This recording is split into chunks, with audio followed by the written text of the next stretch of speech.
السلام عليكم ورحمة الله وبركاته. بسم الله الرحمن الرحيم. إن الحمد لله نحمده ونستعينه ونستغفره ونعوذ بالله من شرور أنفسنا ومن سيئات أعمالنا. من يهده الله فلا مضل له ومن يضلل فلا هادي له. وأشهد أن لا إله إلا الله وحده لا شريك له وأشهد أن محمدًا عبده ورسوله. يا أيها الذين آمنوا اتقوا الله حق تقاته ولا تموتن إلا وأنتم مسلمون. يا أيها الناس اتقوا ربكم الذي خلقكم من نفس واحدة وخلق منها زوجها وبث منهما رجالا كثيرا ونساء. واتقوا الله الذي تساءلون به والأرحام إن الله كان عليكم رقيبا. يا أيها الذين آمنوا اتقوا الله وقولوا قولا سديدا يصلح لكم أعمالكم ويغفر لكم ذنوبكم ومن يطع الله ورسوله فقد فاز فوزا عظيما. أما بعد فإن أصدق الحديث كتاب الله وخير الهدى هدى محمد صلى الله عليه وآله وسلم وشر الأمور محدثاتها فإن كل محدثة بدعة وكل بدعة ضلالة وكل ضلالة في النار. أيها المسلمون عباد الله, bila shaka leo ni tarehe 19. Kesho biidhnillah tabarak wa taala tutakuwa ndani ya tarehe 20, siku ambayo markazi yetu hii inafunguliwa rasmi. Durus zinaanzishwa au zinaendelezwa kutoka katika likizo ndogo ya Dhulhijja. Kwa mnasaba wa kufunguliwa markazi yetu, leo nitapendelea nizungumze mada ambayo inafungamana na ilmu, kwa lengo la kupiana tambihi na kukumbushana. Kwa kuwa mimi ni mwanafunzi, basi si mbaya wanafunzi kwa wanafunzi kukumbushana. Nataka kuwaambia kuwa miongoni mwa ibada adhima ambazo Allah subhanahu wa ta'ala anazipenda mno ni ibada hii ya kutafuta elimu ya kisheria. Watu kukaa chini wakasoma Qur'ani, wakasoma sunna, kadhalika wakasoma dini kwa ujumla. Ibada hii ni amru jalilun bila mudafa, ni amali ambayo ni tukufu pasina upinzani wa aina yoyote. Na talibul ilmi inda Allah manzilatuhu adhima wa darajatuhu aliyah, darajatuhu ba'da darajati an-nubuwwa war-risala. Talibul ilmi daraja yake mbele ya Allah subhanahu wa ta'ala ni kubwa, daraja yake ni ya juu, daraja yake ni baada ya manabii wa Allah subhanahu wa ta'ala na mitume anafuata yeye katika janna ya Allah subhanahu wa ta'ala. Baada ya manabii na mitume anafuata talibul ilmi bi sharti an yakuna sadiqan ma'a Allah wa sadiqan fi ilmi. Lakini kwa sharti huyu mwanafunzi awe ni mkweli kwa Allah subhanahu wa ta'ala, kadhalika awe ni mkweli katika ilmu yake. Atapata daraja hii ikiwa amekusanya vitu hivi viwili, mkweli kwa Allah na mkweli kwenye ilmu yake. Na hapa huzalikana maswali kadhaa. Man huwa as-sadiq fil ilmi wa kayfa yu'rafu as-sadiq fil ilmi wa hal ant min as-sadiqin fil ilmi au min al-kadhibin? Ni nani huyo mkweli katika ilmu, na vipi utamfahamu mtu mkweli katika ilmu? Na je, wewe ambaye unanisikiliza, je, ni katika wakweli katika ilmu au ni katika waongo? kwa sababu sio kila ambaye anajinasibisha na jambo fulani na akadai kwamba yumo katika jambo hilo basi anaweza kuwa mkweli. Fakad yakunu kadhiban fima yad'i, muda mwingine anaweza akawa ni muongo kwa kile ambacho anakidai. Ndio maana ahlul ilmi wakaweka alama ambazo zitamjulisha mtu kuwa yeye ni mkweli katika ilmu au ni muongo. Wa hadithuna fi hadhihi aljum'a an hadhihi, na mazungumzo yetu ya Ijumaa hii leo yatahusu alama hizi, alamatu rajuli sadiq fil ilmi, alama za mtu mkweli katika ilmu. Tutazungumzia alama za mtu mkweli katika ilmu ni zipi. Al-alamatu al-ula, as-sadiq fil ilmi niyyatuhu takunu hasana bi an yaqsida bihi wajha Allah ta'ala wal 'amal bihi wa ihya' ash-shari'ah wa la yaqsid bihi al-aghrad ad-dunyawiyya min ta'sil ar-ri'asah aw ash-shuhra aw al-madh aw ta'dhim an-nas lahu au nahwi dhalika. Mkweli katika ilmu siku zote, alama ya kwanza kabisa ukitaka kumtambua, nia yake inakuwa ni njema, nia yake inakuwa ni nzuri. Anatafuta ilmu kwa ajili ya Allah subhanahu wa ta'ala, kwa kuwa anakusudia uso wa Allah na kuifanyia kazi hiyo ilmu na kuuhisha Uislamu, wala hakusudii kupata malengo ya kidunia kama vile cheo, anataka ukubwa, anataka ushekhe au mashuhuri, anataka atangae ajulikane kwamba yeye amesoma, au ataka kusifiwa na watu, kuadhimishwa, atukuzwe kwamba fulani rajul mubajjal au mfano hivyo. Hapana, lengo lake yeye ni Allah subhanahu wa ta'ala. Ukiona mtu anasoma kwa ajili ya Allah subhanahu wa ta'ala, anasoma kwa ajili ya kunusuru Uislamu, basi ujue huyo ni mkweli katika ilmu, na kinyume chake huyo ni muongo katika ilmu. ولهذا يقول الإمام ابن القيم رحمة الله تعالى عليه كما في مفتاح دار السعادة: من طلب العلم ليحيي به الإسلام فهو من الصديقين ودرجته بعد درجة النبوة. أسمى من طلب العلم، yoyote ambaye atakayetafuta elimu liyuhya bihi alislama, lakini lengo lake yeye anatafuta elimu ili auishe Uislamu, anataka kunusuru Uislamu, fa huwa min as-siddiqin, basi yeye ni katika wakweli kwa Allah subhanahu wa ta'ala, kadhalika ni katika wakweli katika elimu yake, na daraja yake ni baada ya daraja ya utume kwa Allah subhanahu wa ta'ala. Baada ya manabii na mitume anafuata yeye. Kwa nini? Kwa sababu alitafuta elimu kwa ajili ya Allah subhanahu wa ta'ala, kwa ajili ya kunusuru sunna na sio dunia. Na ndio maana yamekuja makemeo makali kuwatahadharisha wanafunzi ambao wao wanatafuta elimu ya kisheria lakini lengo lao sio dini, wana malengo mengine, wanataka ushekhe au mashuhuri au mali au dunia kwa ujumla. Mtume sallallahu alayhi wa alihi wasallam anasema: man ta'allama ilman mimma yutagha bihi wajhu Allah la yata'allamu illa liyusiba bihi 'aradan min ad-dunya lam yajid 'arfa al-jannati yawm al-qiyamah. Yoyote ambaye atakayetafuta elimu ambayo hutafutwa kwayo uso wa Allah, ikawa yeye hatafuta elimu hiyo isipokuwa lengo lake apate pato la dunia, basi huyo hatonusa harufu ya pepo siku ya kiyama, kwa sababu ni mrongo. Mkweli siku zote anatafuta elimu kwa ajili ya Allah na si kwa ajili ya dunia. يقول الإمام العلامة ابن رجب الحنبلي رحمة الله تعالى عليه: ومن علامات العلم النافع أنه يدل صاحبه على الهرب من الدنيا وأعظمها الرئاسة والشهرة والمدح.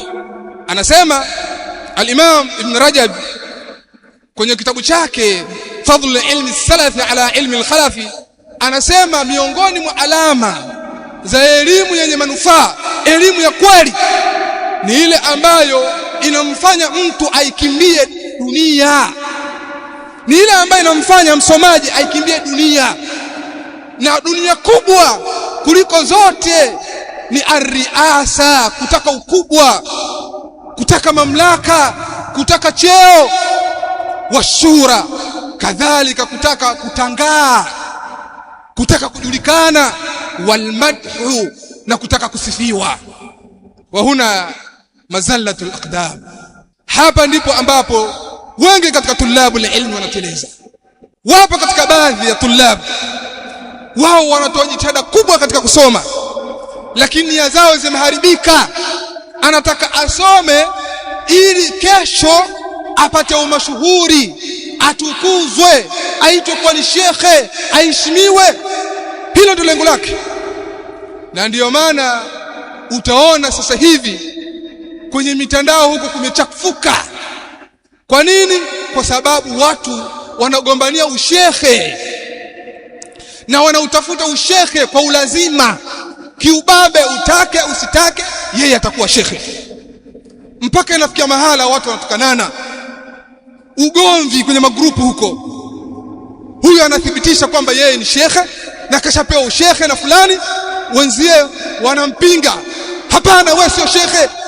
Basi wanaminyana mpaka mtu unashangaa, kweli hapa pana kusudia dini au kuna kitu kingine nyuma ya pazia sisi hatukijui? Kwa nini watu wanakuwa hivi?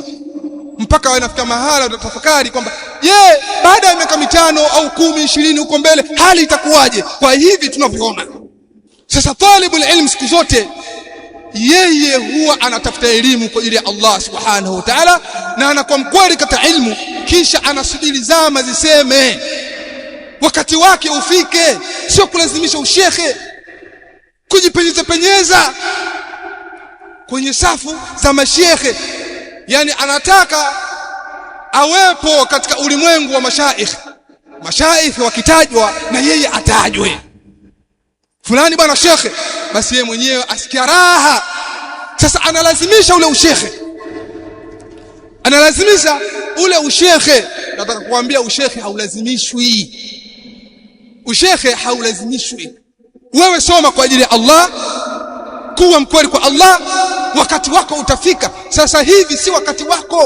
Ukitaka kulazimisha mambo utadhalilika, utaaibika. Subiri zama ziseme.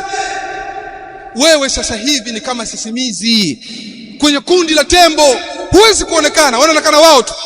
Hata kama utafanya jitihada ukasema upande juu ya migongo yao, unyanyue makwapa hivi ili wakuone, bado huwezi kuonekana kwa sababu ni mdogo kwao. Wewe ni mdogo, subiri wao waondoke kwa kufa au kuzeheka. Ibn Abbas, wakati maswahaba kibar min as-sahaba wapo, yeye alikuwa hajulikani kwamba ni nani. Hakuna ambaye alikuwa anamuelekea Ibn Abbas kipindi ambacho Abubakar yupo au Umar, hakuna.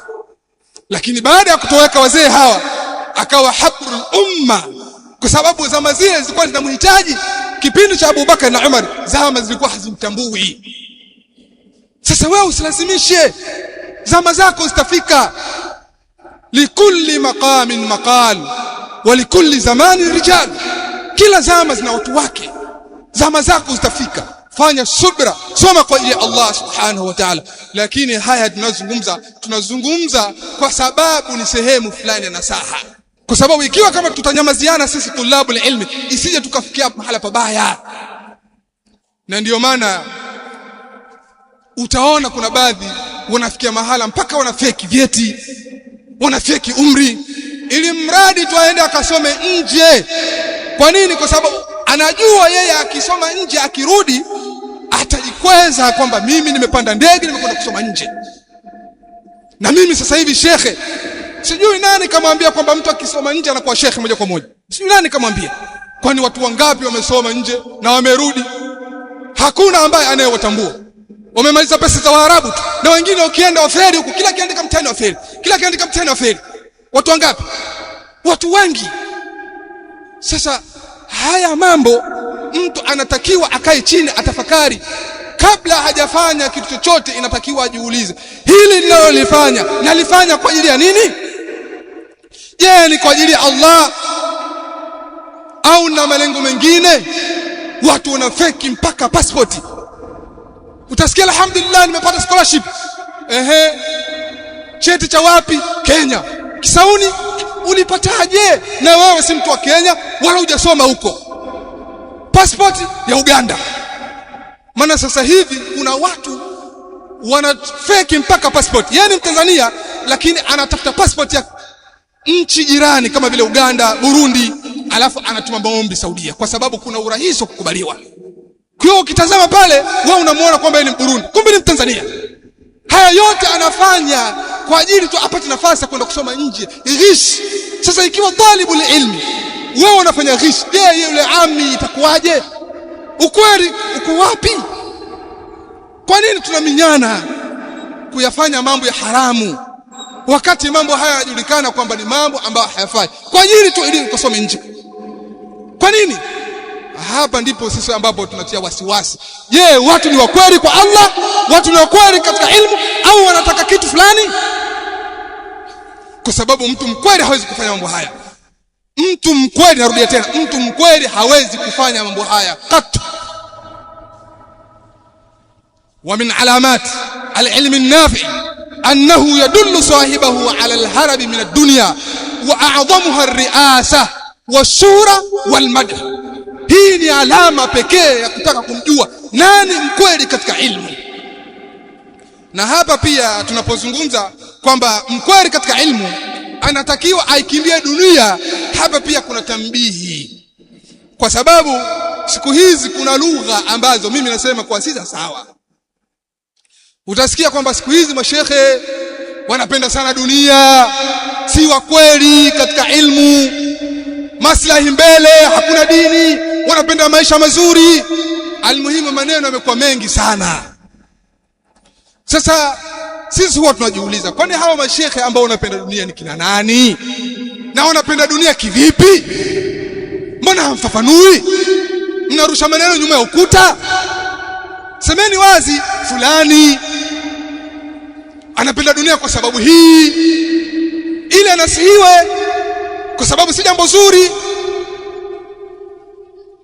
Lakini ukija kuchunguza utaona kwamba haya maneno si ya kweli. Watu walishazoea kuwaburuza mashaikhi na kuwaburuza walimu, kuwapeleka vile ambavyo wao wanataka. Utakuta mtu amejenga msikiti wake huko kwa huko au madrasa, basi anatafuta mwalimu fulani, mimi nina madrasa yangu kule kijijini kwetu, nataka ukafundishe. Wewe nenda, ukishafika huko mwisho wa mwezi tutaangaliana. Elewa hiyo lugha. Basi kwa kuwa wengi katika walimu wana njaa na lengo lao ni dini, mtu anakusanya familia zake, huyo ikishafika mwisho wa mwezi, bwana kuna sadaka hapo nimekutumia ili uendeshe maisha yako, ukiangalia laki. Mwezi mwingine bwana mambo yamekuwa magumu, 50,000. Basi utaona mwalimu anaishi katika njaa, katika tabu, mara aombe miogo kwa majirani, ndizi, yani shida tu. Sasa hivi walimu wameamka. Hili ndio ambalo mimi nimeligundua. Sijajua wenzangu mmegundua nini, lakini nazungumza hili kwa sababu mimi ndio ambalo nimeligundua. Sasa hivi walimu wameamka. Kwa sababu maisha sasa hivi ni ghali, yako juu, na wao wanaishi kwenye dunia hii, hawapo mbinguni. Na wao wana wake, wana watoto, wana wazazi, wanategemewa. Sasa ukimtaka mwalimu sasa hivi anakuambia hebu tukae mezani kwanza, tukubaliane kabisa, naenda vipi huko, mtafikia wapi, mtakula nini? Kwa sababu yeye si mwanadamu, ana watoto, ana wake. Yeye aomba chumvi kama unavyoomba wewe, aomba pampers kama unavyoomba wewe. Lazima mambo yaeleweke, yangae kabla muda haujafika kugombana. Sasa watu wakifanya hivi katika walimu, utaona wanashambuliwa kwamba dunia tu, hakuna maslahi, wanapenda maisha mazuri. Tayeb, kwani wewe hupende maisha mazuri? Hebu kwa mkweli tu, mbona unatembelea gari, walala pazuri, unavaa kizuri, hupende maisha mazuri? Kama wapenda, kwa hiyo wewe na wewe ndio binadamu ambaye unastahiki kuishi haya maisha mazuri. Lakini huyu mwalimu, huyu ni mnyama, ng'ombe huyu, mbuzi, hana mpya. Wewe mfungulie tu, atakula majani, maboga ya watu, kisha tarudi kizizini, sio? Kadhia maisha, haombi chumvi wala nini. Malako, mna nini nyinyi? Sasa ukizungumza hivi, utaambiwa nyinyi mna maneno magumu. Kwa sababu nyinyi maneno laini hakufaeni. Nyoyo imekuwa migumu. Mnawatuhumu watu kuwa wanapenda dunia. Hao mnaowatuhumu ndio watu ambao kutwa wapo darasani, kazi yao kusoma na kusomesha. Nyinyi ambao mnapenda akhera, mbona kutwa mnaminyana na mabiashara masokoni huko? Kama mnapenda akhera, mnapenda dini kweli, simfunge maduka mje darasani msome.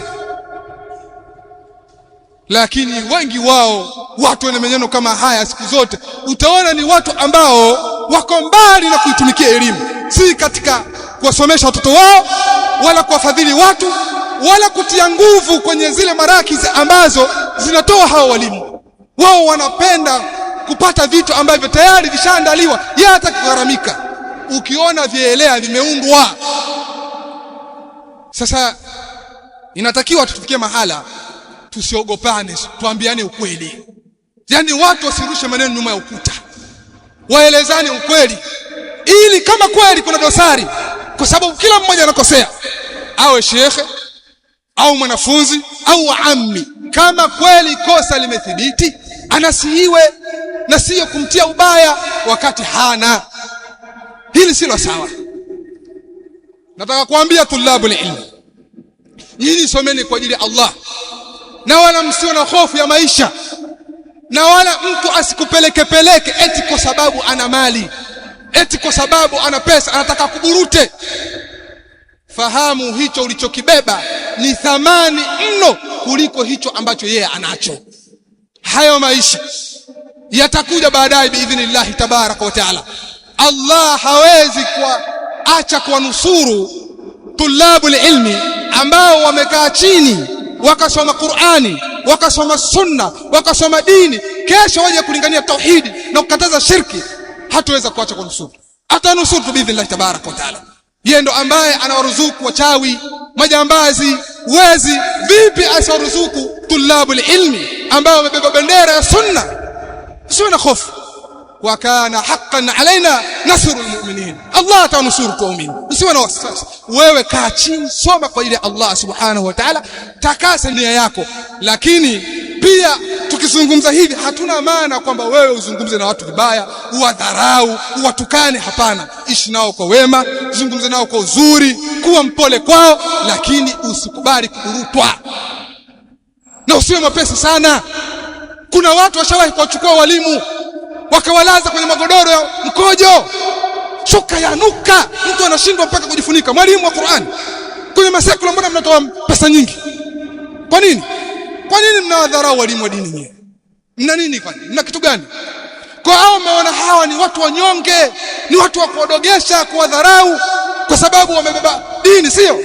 Ukimdharau mwalimu ujue unaidharau Qur'ani, unaidharau sunna, kwa sababu huyu ametukuzwa na Qur'ani na ametukuzwa na sunna. Wewe unatakiwa kutukuza kile ambacho Qur'ani imetukuza na sunna pia imetukuza.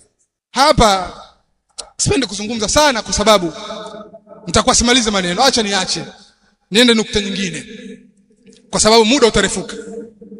Al-alamatu thaniya, alama ya pili, as-sadiqu fil ilmi ya'mal bima alim wala yakunu muqassiran fil amali. Mkweli katika ilmu, ya'mal bima alim, anakifanyia kazi kile ambacho amekifahamu. Akisoma kitu anakifanyia kazi, wala yakunu muqassiran fil amali, wala hawi mvivu katika matendo, kwa sababu lengo la kusoma ni amal. Falaula al-amal lam yutlab al-ilmu, lau kama sio kufanyia kazi elimu basi elimu isingetafutwa. Kwa lengo la kutafutwa elimu ni watu kuifanyia kazi.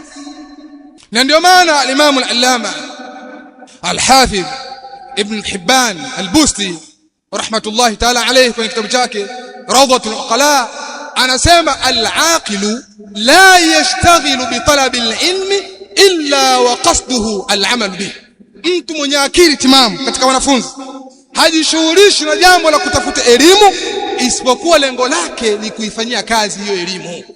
Na nyinyi mnafahamu sunna zilizokuja kuwahimiza watu waifanyie kazi ilmu na kuwatahadharisha kwa kuambia kwamba msipoifanyia kazi ilmu basi ilmu itakuangamizeni. Wal Qur'anu hujjatun laka au alayka, hadith maarufu عند الإمام مسلم. Mtume sallallahu alaihi wa alihi wasallam anasema, na Qur'ani ni hoja kwa ajili yako au dhidi yako, kwa maana imma ikutetee siku ya kiyama au ikuangamize kama hukuifanyia kazi. Lakini pia katika maswali manne ambayo siku ya kiyama mtu ataulizwa wa an ilmihi madha amila fihi, ataulizwa kuhusu ilmu yake alifanyia kazi vipi. Na ndio maana al-Imam Ibn al-Jawzi kwenye kitabu chake Saydul Khatir anasema, al-miskinu kullu al-miskin man daa umru fi ilmin lam ya'mal bihi fafatahu ladhatu ad-dunya wa khayratu al-akhirah faqadima muflisan ma'a quwwati al-hujjati alayhi. Anasema maskini wa kweli kabisa, al-miskinu kullu al-miskin, maskini wa kweli kabisa kuliko maskini wote ni yule ambaye amepoteza umri wake au umepotea umri wake katika ilmu ambaye hakuifanyia kazi. Man daa umru fi ilmin lam ya'mal bihi, ni yule ambaye umri wake umepotea katika ilmu ambayo hakuifanyia kazi.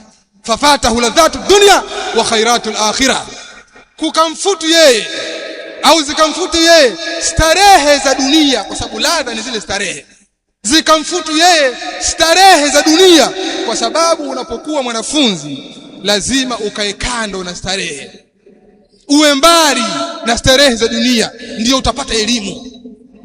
Lazima upate tabu ndio utapata elimu.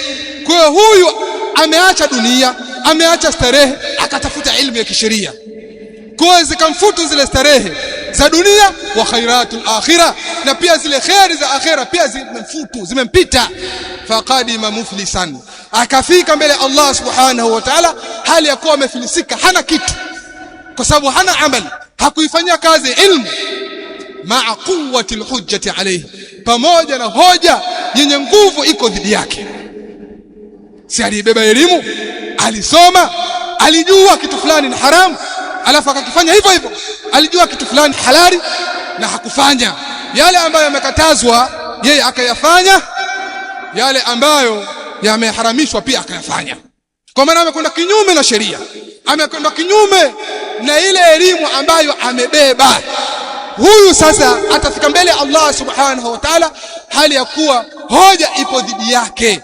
Fa'alimun bi'ilmihi lam ya'malan mu'adhabun min qabli ubadi alwathan, alim mtambuzi ambaye hakuifanyia kazi ilmu, huyu ni mtu wa kwanza kuadhibiwa kabla ya wale ambao wanaabudu mizimu. Kwa hiyo inatakiwa wafikie mahala tulabul ilmu wajitambue kwamba wao wanasoma kwa ajili ya nini, na wafanyie kazi kile wanachokisoma, kwa sababu kama hawakufanyia kazi watakuwa ni waongo kwa Allah subhanahu wa ta'ala, na hawataipata pepo ya Allah subhanahu wa ta'ala. Wali'iyadhu billah, wallahu a'lam. Alhamdulillah wassalatu wassalamu ala rasulillah wa ala alihi wa ashabihi ajma'in. Amma ba'd, ndugu zangu, ile ilikuwa ni khutba ya kwanza, na hii khutba ya pili sitoweza kuendelea na alama zingine kwa sababu muda umekwenda. Tutaacha biidhnillah tabaraka wa taala, huenda tukipata fursa tutakuja kuendeleza mada hii, lakini nawasisitiza tulabul ilmi kuwa wazitazame nia zao mara kwa mara, wazichungulie nia zao mara kwa mara, wakae chini wajiulize, mimi nasoma kwa ajili ya nini? Nasoma kwa ajili ya nani? Je, kweli nasoma kwa ajili ya Allah subhanahu wa ta'ala au kuna malengo mengine? Kwa sababu kama hukuwa ni mtu wa kukaa chini na kujadili nia yako, sheitani anaweza akakupitia, akakutoa katika malengo, akakuondoa katika ikhlas, ikawa wewe malengo yako ni dunia na sio dini, na hili litakuwa ni baya mno kuliko mabaya yote ambayo wewe unayafahamu. Kwa hiyo na wahusieni mumche Allah subhanahu wa ta'ala katika jambo la kusoma elimu, katika jambo la elimu.